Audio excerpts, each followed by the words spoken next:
Kathy Jodry. I've been reading The Power of Intention by Dr. Wayne Dyer, and I haven't even finished it yet. It's an awesome book, but I just wanted to share something that's really struck me, and hopefully you will enjoy it as well as I have.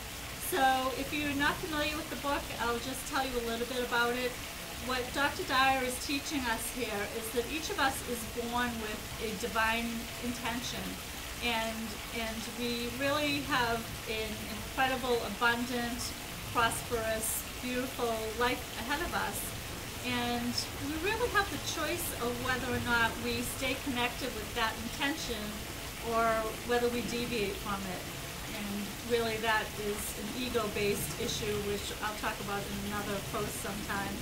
But my belief, and his as well, and other people may feel differently, but is that the divine intention is really the part of us that is the God within us.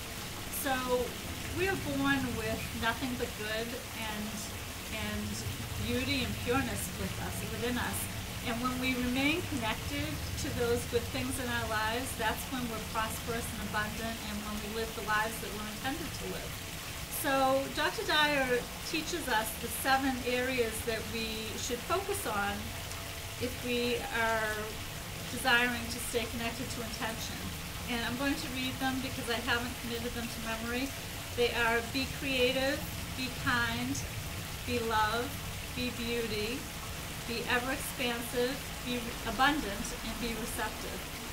So what I wanted to talk about in this post was the issue of being kind, because in chapter 4 of the book, Dr. Dyer tells a true story which really touched my heart and really epitomizes the whole idea of kindness in our lives.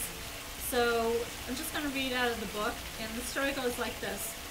One afternoon, Shea and his father walked past a park.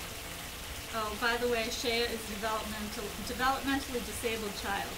So they walked past a park where some boys Shea knew were playing baseball. Shea asked, "Do you think they'll let me play?" Shea's father knew that his son was not at all athletic and that most boys would not want him on their team. But Shea's father understood that if his son was chosen to play, it would give him a sense of belonging. Shea's father approached one of the boys on the field and asked if Shea could play. The boy looked around for guidance from his teammates. Getting none, he took matters into his own hands and said, "We're losing by 6 runs and the game is in the 8th inning. I guess he can be on our team, and we'll try to put him up to bat in the 9th inning."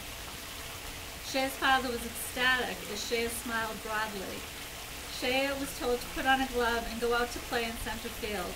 In the bottom of the 8th inning, Shea's team scored a few runs but was still behind by 3.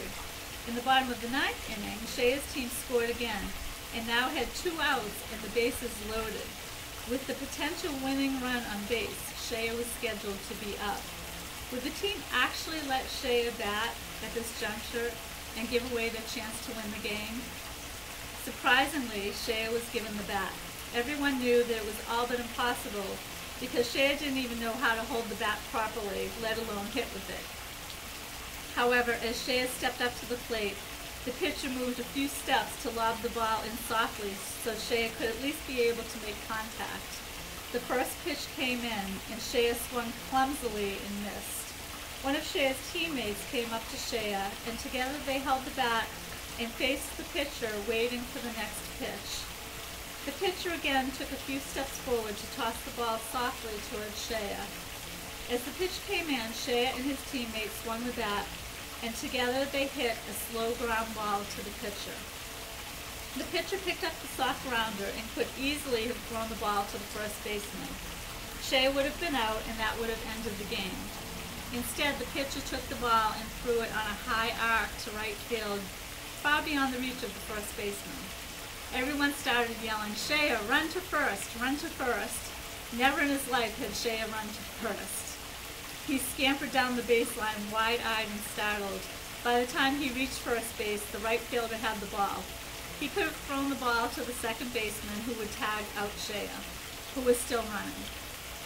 But the right fielder understood what the pitcher's intentions were, so he threw the ball high and far over the third baseman's head. Everyone yelled, "Run to second, run to second." Shea ran toward second base as the runners ahead of him deliriously circled the bases towards home. As Shea reached second base, the opposing shortstop ran to him, turned him in the direction of third base, and shouted, "Run to third." As Shea rounded third, the boys from both teams ran behind him screaming, "Shea, run home!" Shea ran home, stepped on home plate, and all 18 boys lifted him on their shoulders and made him the hero, as he had just hit a grand slam and won the game for his team. "That day," said the father softly, with tears now rolling down his face, "those 18 boys reached their level of God's perfection." So I hope this story has touched you as much as it touched me, and that you take the lesson learned here and strive to reach God's perfection in your own life, to connect with the intention that is set forth for you, and to be abundant, prosperous, and joyful in your life. Have a great day, and I will talk to you soon. Bye.